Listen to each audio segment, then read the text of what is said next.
So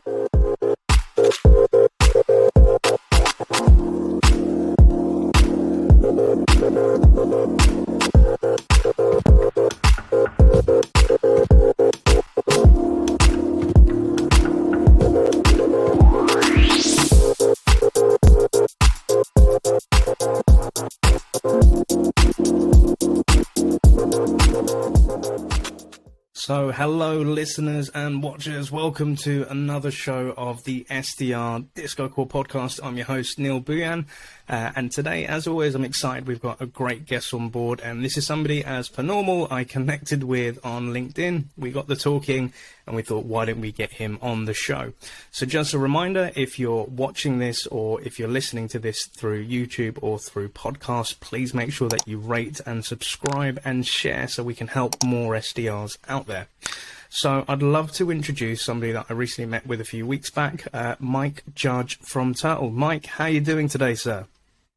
Hi, Neil. Yeah, I'm good, thank you. Good to be here. So as I say, met with Neil via LinkedIn really, and started a bit of a conversation. So good to be here. And so I live in Southend-on-Sea, in Essex, and I'm currently a senior SDR at Turtle.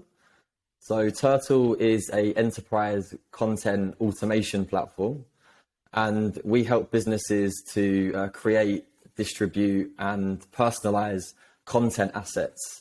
And we're helping businesses move away from sort of static content assets such as the PDF.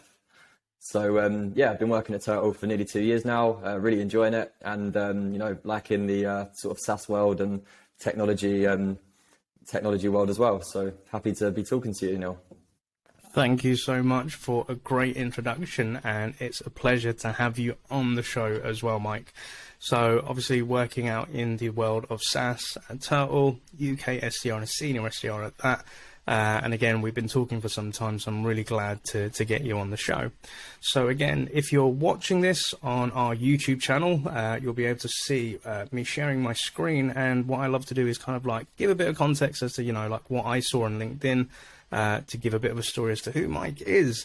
So Mike, looking at your LinkedIn profile, if we go way back before the world of SaaS and sales development, what we can see here is you had worked previously in the world of finance, you've worked in insurance, you've also been a recruiter yourself, student ambassador, you've worked at companies such as Amazon, you're a member at Rev Genius, and like you say, you've been for the last year or so, you've been working in the world of sales development at Turtle. So Mike, I'd really like to know, like in your own words and for the listeners and watchers out there, like could you walk us through your story of kind of like how did you get here today? Yeah, of course. So I was born in 1994. No, I'm joking. So I really, previously wanted to go into finance. Like I say, used to really enjoy maths at school. Thought that was an avenue that I was going to go down.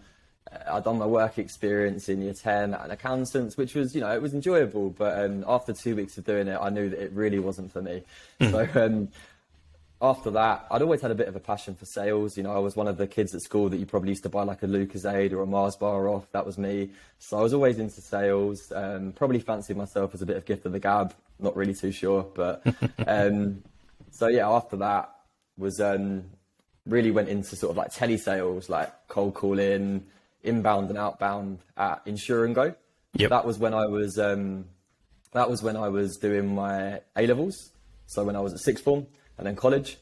And then after that, went to university at Brighton, studied business management, which I guess kind of like encompassed, elements of sales within that as well. And then in my placement year, ended up at Hayes Recruitment, so large recruitment firm as well, and focused on like the technology sector. So I think that's kind of like where my interest in technology began. Got you. So I was there for about 13 months in my placement year. Enjoyed recruitment. Thought that was maybe an area that I was going to go into when I finished university. Went back to university, finished my studies, which went really well. Managed to come out with the first, which was pretty well good. Done.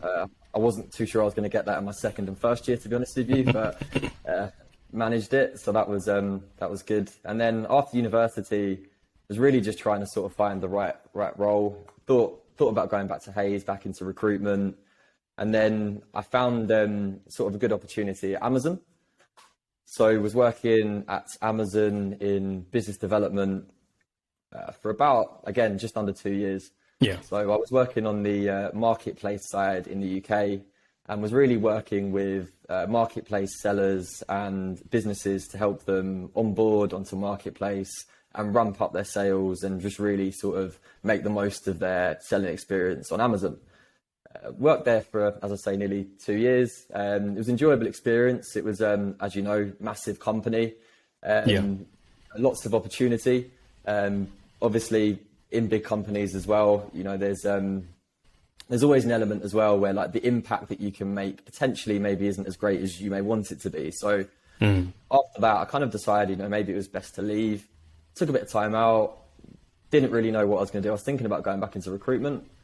And then managed to pass my driving test probably about 5 or 6 years too late than I should have done, but better late than never. Yeah, exactly.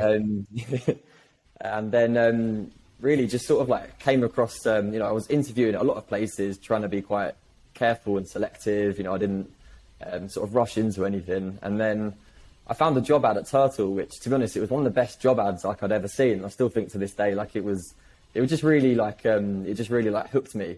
So after I saw that, as soon as I saw that and I applied, I knew that I wanted the job. And I think the way that I kind of secured that really was prospecting through LinkedIn. I mean, Josh, my manager, he, you know, he mentioned that he was hiring on his LinkedIn name. So naturally sort of like sent him a DM on LinkedIn, sort of cut the queue of all the applications. And then we had a really good few conversations. And then that's kind of how I got where I am today. In terms of the role that I'm at. That's a pretty cool story, dude. So like being that guy was, you know, from Lucozades salesman in the playground, going through different, you know, like industries, different roles, kind of like finding your feet to kind of ending up in Turtle. And there's kind of a couple of points in there. So again, with a lot of the guests that we've had on, like initially we may have this idea of this is kind of like the field we want to get into, i.e. like finance, and then we kind of come to the conclusion that maybe this isn't for us.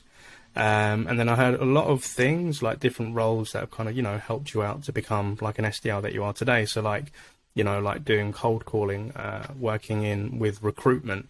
So for you, like in your mindset, like, again, a lot of SDRs that listen into this, they may be pondering like job changes or career changes. What was going through your mind about, okay, this isn't a fit for me, but maybe I want to go explore there? What was going through your mind at the time? And are there any tips that you might give out to somebody that's kind of going through the same thing, Mike? Yeah, I mean, I think really, I always knew that I'd probably end up in sales, but I mean, obviously sales is a lot of different roles in a lot of different industries, you know, like recruitment, obviously SaaS, and really, I think that I was just always quite curious to see what else was out there. I know there's so many different sales jobs and so many different industries in which you can do it, and all the styles in which you do it is very different. I mean, you know, recruitment obviously is changing, but there's kind of that perception of recruitment as being quite like, you know, hard stones, you know, like 100 calls a day, like 8 till 7 o'clock. And I just kind of thought that, you know, I mean, as interesting as that sounded to me, I mean, maybe I wanted to explore a bit more what was out there. And obviously with recruiting into technology and just knowing that that was a really fast growing industry, I thought I'd check out, you know, the world of SaaS and computer software. And was just really like just speaking to different people, and just LinkedIn was a massive help as well. I mean, as you know, just connecting with people on that and just sort of following people's journeys and seeing how they got to where they are, listening to sort of different podcasts as well. But really just curiosity, I think, is the main takeaway from, I think, how I ended up here, is just, you know, just trying to find out more and just really trying to get to a place where you're in the right place. I mean, it took a while, I think, for me, but I feel like now I've got that. I absolutely love it. And you know what, like for some of us, we may move faster than others in terms of career or kind of where we end up, but it's, you know, everybody has their own journey. And I love that, where, again, another great trait for an SDR is to be always curious, you know, like how do things work, or how is this going to be, and exploring that. So like hats off for doing that exploration. And like raising a few points, like recently, I'm working with an SDR who was a recruiter herself, and now she's in this world of sales development. And like when we have our one-to-ones, the main thing that comes up again and again is like, this is a completely different world to what I'm used to, and I'm having to get out of this mindset of, you know, a full end-to-end sales cycle of finding a candidate, booking the next meeting, getting an interview, and then closing them with a client. With here, it's more, you know, trying to build out that relationship, sharing content, trying to speak to multiple stakeholders. It could be a couple of conversations before you even book in that initial meeting. So yeah, like there are different sales positions or, you know, qualities of sales that, you know, you can take from other jobs and put into here, but then you kind of got to find your feet when you go into that new role as well. And I think we've had quite a few recruiters on this show, and they've been glad that they've made the transition. And I always ask them, would you ever go back to recruitment now that you've had a taste of SaaS sales? So I wouldn't rule it out, to be fair. It's, you know, it's obviously, it's a massive industry, right? People are always looking for jobs, and it's never going to not be there. And it's obviously a very lucrative role if you get it right. And there's always the element as well. One of the main reasons why I got into sales is I like speaking to people, and recruitment does give you that. So I wouldn't rule it out, but probably, you know, not in the next like 5-10 years, I don't imagine, but I definitely wouldn't rule it out because, you know, it's something that I have got a bit of experience in, and I think it's something that, you know, I could enjoy at the right company and the right sort of timing. So potentially. Love it. And, you know, like, again, could be a bunch of recruiters right now that are thinking about getting into this role. And I think it's always interesting to know, like, from the skills that you learn in recruitment or, you know, in the other companies that you've worked for, have there been any sort of transferable skills, like, you know, techniques that you learned there that you kind of still use today, Mike, in your SDR role? Yeah, I mean, I think anyone who's sort of worked in recruitment sort of knows that, you know, you need quite thick skin. So that's definitely something that helps. And also as well, you know, just being quite relentless with the outreach as well. I mean, you know, you're calling people that are at work probably all day. You know, you're probably going to spend a bit of time after your work day as well calling them. But I think like being a bit relentless, but also as well is, you know, building relationships with people that last for a long time, because it might not be the right role for them at the right time, but there might be a different one in the future. And I think a lot of this is transferable to, you know, computer software and being an SDR as well, because as you mentioned, some of the cycles that you can go through, I mean, not even talking about signing a deal, even booking a meeting can take months, even a year. I mean, I booked one recently with a lady who I spoke to first in June 2020, and I booked a meeting with her. When was that? I think it was on Tuesday. So just goes to show, you know, just keeping on top of it and just making sure that you hopefully build that rapport, and also as well, make sure you update your CRM and keep a task as well. 100%. My old sales manager used to say, like, if it's not in Salesforce or the CRM, it doesn't exist. And it's always good to have that audit trail. And that kind of brings me on to another point. Like, recently been having a conversation with somebody about, you know, targets and activities, etc. And kind of what I'm trying to do and coach this person is to, you know, not only just strive to hit their target, but also like be consistent with their activity. And I was a bit challenged on this, and I love to be challenged, right? And I said to the person, it's all cool to hit your target, but if your activity is low, that could also cause you a problem in the future. And they were like, well, if I've hit the target, then I don't really have to worry about the activity. And I said, okay, cool. But imagine if you didn't hit the target for this month and you didn't have the activity, you know, you're kind of selling yourself short. And I said, like, what you also want to be thinking about is the future. So like an AE or a salesperson or a recruiter, you always got to have that pipeline. And that activity is done at a set standard point per day. And if you do it over time, then it's always going to build your pipeline for the next month, the month after, the month after. Because yes, you've had a great month, but as we know, we're now into Q3. So we're like, coming into July. It always starts with 0 on the first day of the month, and you've got to start again. But if you have to kind of build up your prospecting again from scratch, you're going to, you know, struggle to, you know, be consistent. So my kind of tip is like, make sure that, yes, you're cool for your target, but make sure you have that activity to back you up. But what are your thoughts on it in terms of like activities versus targets? Like, what's important to you, and like, how do you, you know, stay consistent? Yeah, I mean, it's a great topic for sure. I think, you know, there's It's kind of like that old school sales mentality as well, where, you know, you need to do X number of calls per day, you need to do X number of emails per day, which, you know, I do believe to an extent, for sure. Like, obviously you need to be making activity, and you need to be like doing LinkedIn nowadays as well. I mean, obviously, like, you need to be multi-channel. It's not just your calls, it's not just your emails, it's LinkedIn, it's text, it's sharing content. It's not just trying to book a meeting as well. It's building relationships and being relevant. But yeah, I think that ultimately I do try and keep to some level of like consistency with the activity that I do.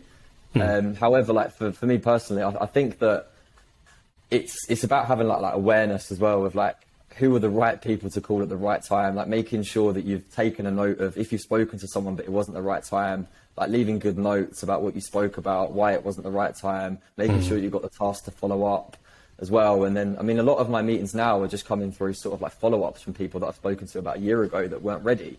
So, but obviously that all came from activity, right? So it's really important. And I think it's definitely good to have like a level that you try and aspire to or hit on a weekly basis. A daily basis, I think, you know, it can be a bit, it can be difficult, right? Because you might be doing planning, you might be doing maybe more LinkedIn focus, but I think on a weekly basis, you should definitely have like a level that you aspire to. And really, we sort of aim for about like 200 calls a week. So it's not like ridiculous amounts, but it's good enough to keep the consistency, but also have enough time to sort of think about and slow down like who you're calling, why you're calling them, what you're going to say. Same with emails as well. So I think there's a balance to strike, and finding that probably isn't always that easy. Indeed. But I love it, like you said, like being consistent with it, but, you know, taking a mindful approach. So it's not just like spray and pray and just doing the activity for the sake of the activity, but taking your time and thinking about, okay, so how you're going to execute. And I love like how you say, you know, like some days it may not go to plan. You may have other new things in your calendar, like, you know, like planning, or perhaps having one-to-ones with your team, or perhaps thinking about a new sequence that you want to create or something, right? And yeah, like again, like with the activities, like I always say, like to SEOs, I don't expect like 500 calls like a week, etc., or just doing it for the sake of it. Like with me, it's about the quality that comes off the back of it. So like if you're doing like 100 emails, like what's the reply rate to it? Like what's the conversion to that becoming a meeting? And again, it's something I chime in again and again on all the shows that I do. Like with the calls, it's called, like I used to do like $120 a day, 2 hours call time. I did it because I had to do it, and it was what the old school sales manager told me I had to do. Sure. But the reality was, even though I used to book 40, 50 meetings a month, like in my early days of telesales, there was a very low conversion rate on those actually becoming opportunities and deals. But it was, you know, taking a qualitative approach where, all right, I can do 100 dials, but if they're all lasting a minute long, probably not having meaningful conversations, right? But if I have 10, 20 solid calls a day, where they're averaging between 3 to 5 minutes, I'm actually probably having a conversation with people. And then I think equally, like, you know, taking time to reflect as to how, okay, what was successful in the day and what didn't work? What could I change up to make it better for the next day? And taking that time to reflect as well. Solid points, 100% with you, mate. And the other piece, like with your career, so like you said, you're working with an Amazon, and you said something really interesting here about the impact that you make is kind of like a bit harder to see, perhaps within, say, a smaller startup. And I think, like for me, I used to work in the world of corporate sales.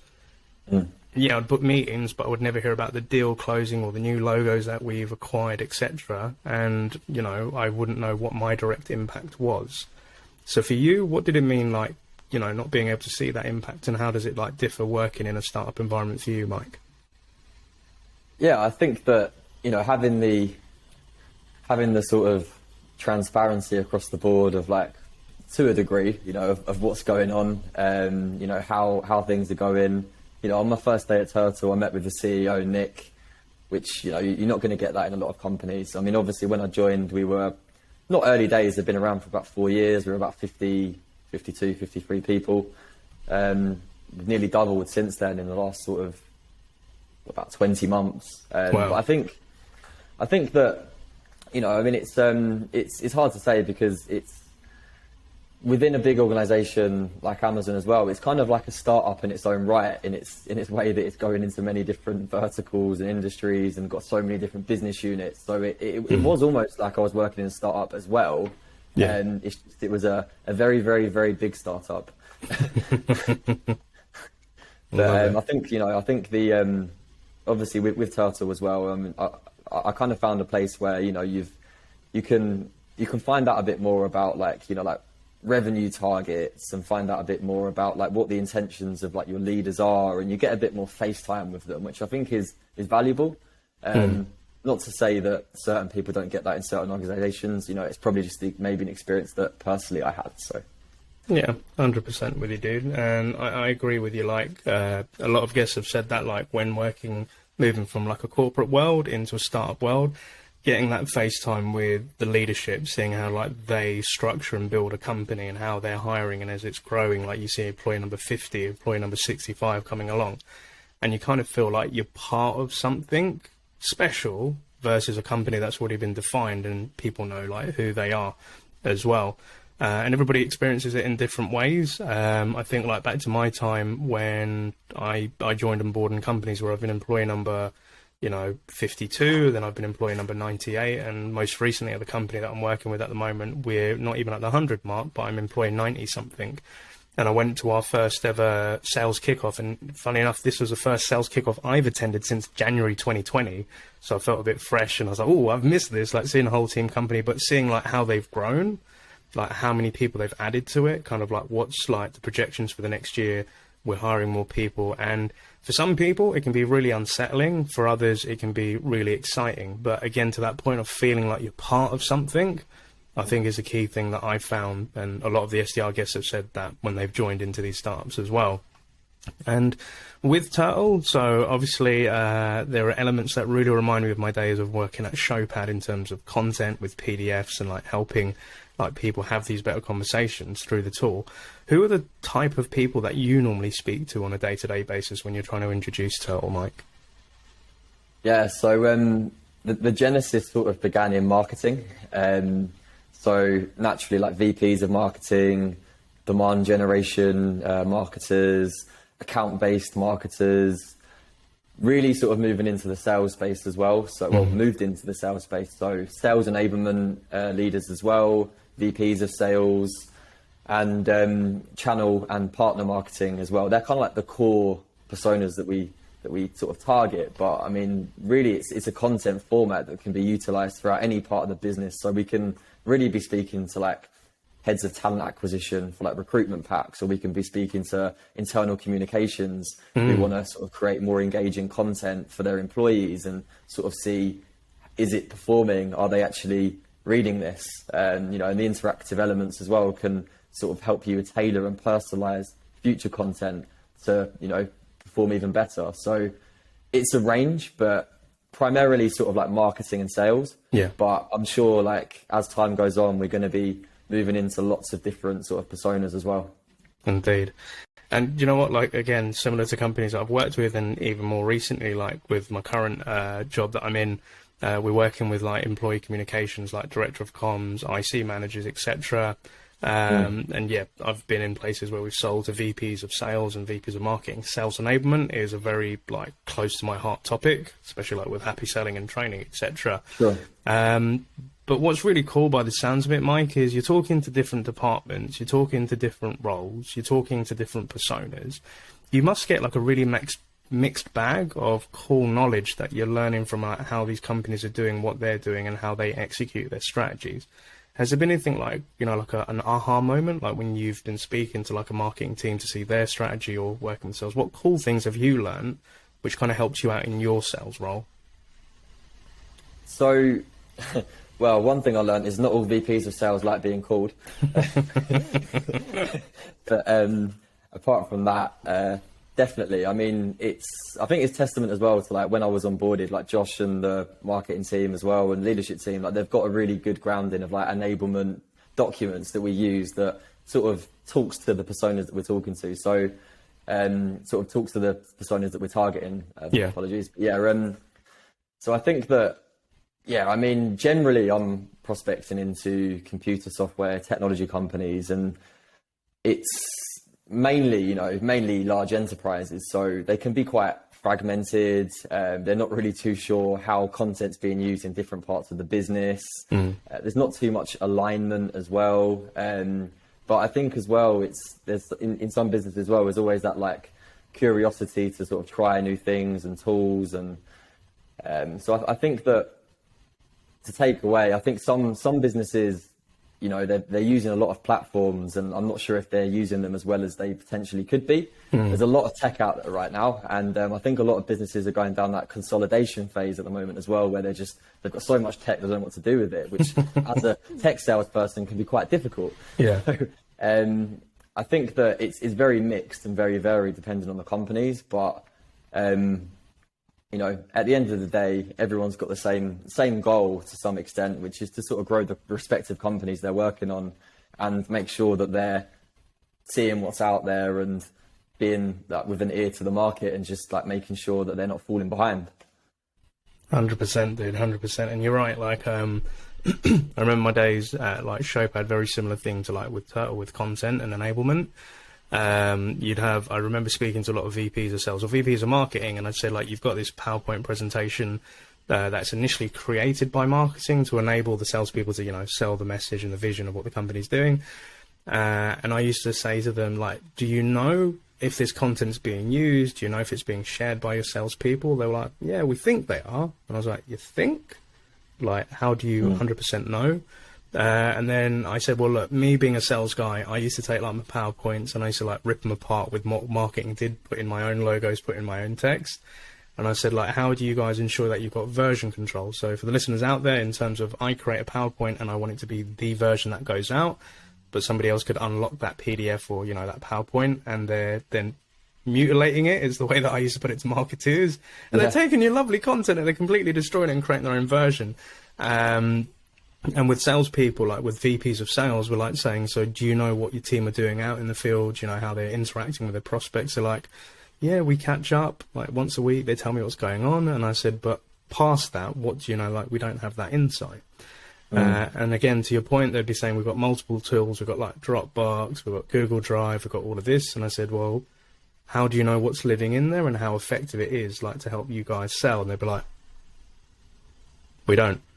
And then you'd show them a new way of doing something. They're like, right, so we can do this, we can do this. And when they have that light bulb moment, that used to bring me joy of like saying, right, we can help you as salespeople, we can help you as marketeers. But I'd always like ask VPs of sales and marketing. I said, look, do you know what? One day I want to run my own business. And the reason I'm in this job is because I want to see how VPs of marketing market and spread awareness and content. And how do VPs of sales like work and how do they run their teams? But you said like an interesting point there, like some VPs of sales, they don't like to be called. So how do you like lock horns with a VP of sales? Have you got any tips, like if you're going to try and connect with a VP of sales?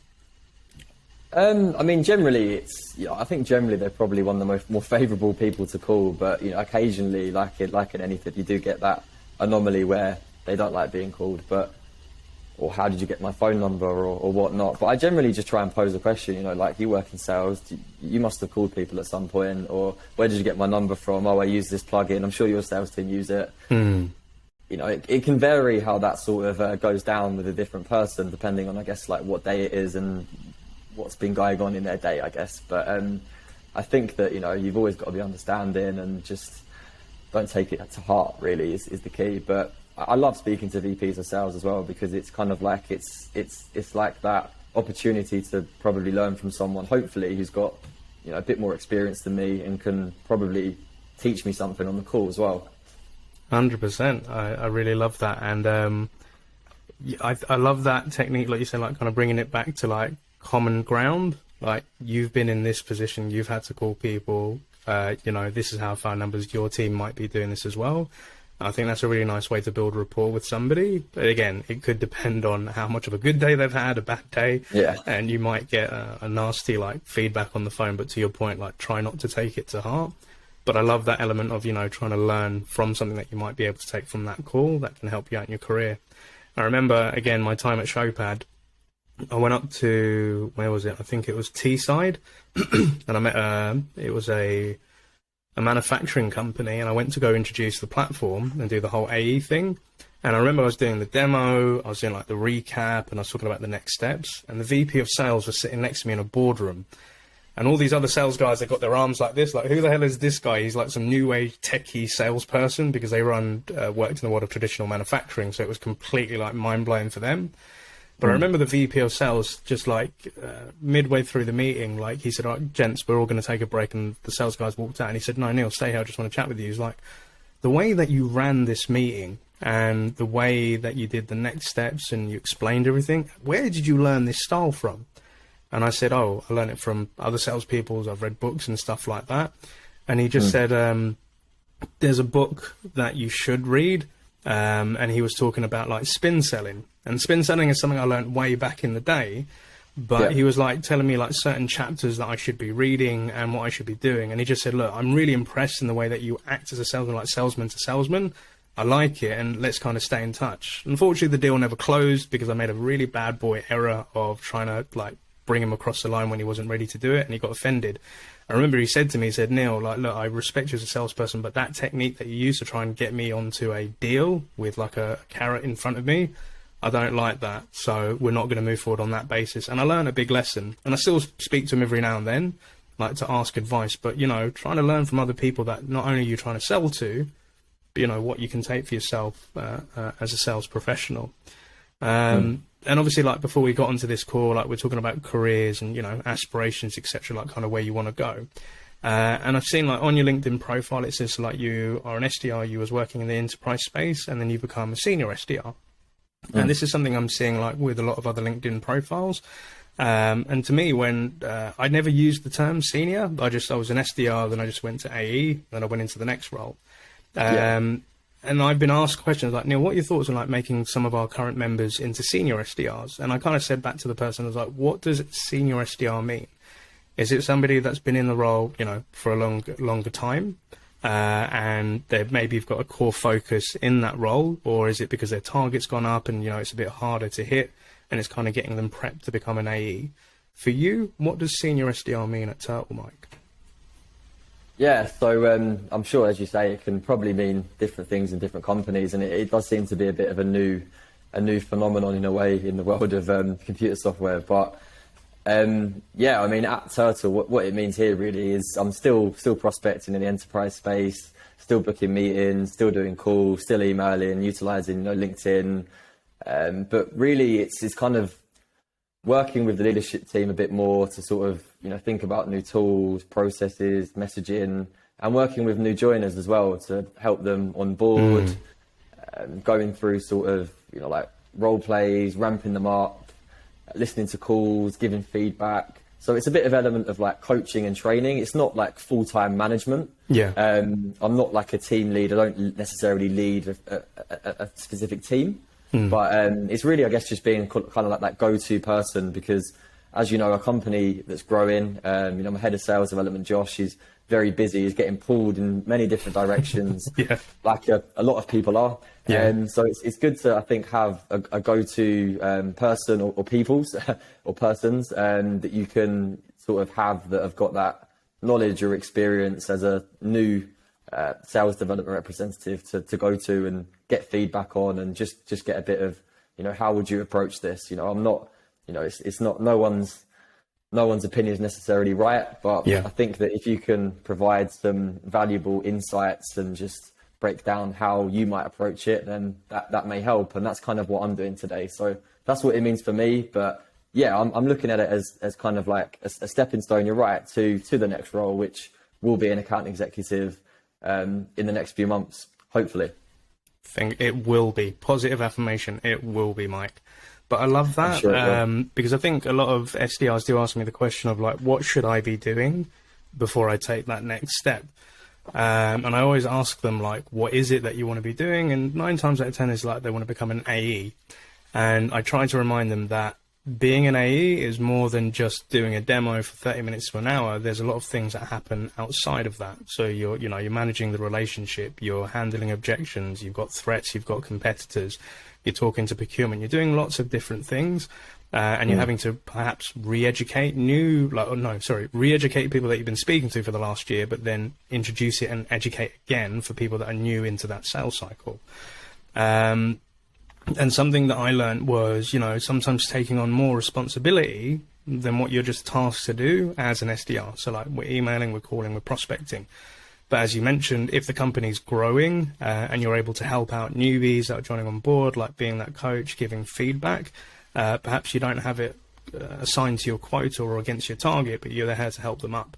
But I think taking on that extra bit of responsibility gives you a bit of exposure just to, working with a team, working with multiple stakeholders, people that don't get it, from people that are failing, helping them bring back up. These are qualities, again, that you can transfer that will, aid you to become that great account executive. So I think like for the listeners and watchers out there, if you're thinking like, what could I do? Like perhaps speak with your boss and just say, are there any other responsibilities I can take on before I transition into that AE role that will, help you become a well-rounded individual and salesperson. So I love what you're doing. And yes, I will be watching intently over the next few months for that promotion that will happen, Mike. Yeah, for sure. I mean, by the time this is published, I'd like that to be the case.